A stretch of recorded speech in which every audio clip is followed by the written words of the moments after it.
మనకు వస్తాయి.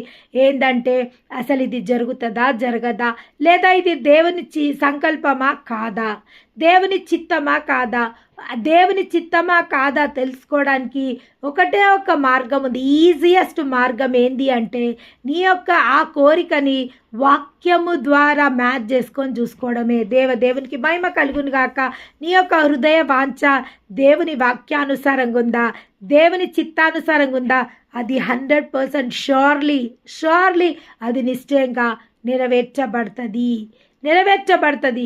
నీకు డౌట్ అక్కర్లేదు. నువ్వు ఒక్కసారి వాక్యంలో దాన్ని తేర చూసుకున్నావు, వాక్యానికి అది మ్యాచ్ అవుతుంది, అయినా అది నీ జీవితంలో జరుగుతలేదు అంటే ఒకే ఒక కారణం ఏంటంటే it's a preparation time. God is going to reward greatly. దేవుడు ఘనంగా నీ కోరికని సిద్ధింపజేస్తుండు, నీ ఆలోచనలు సఫలపరచబోతుండు. This is the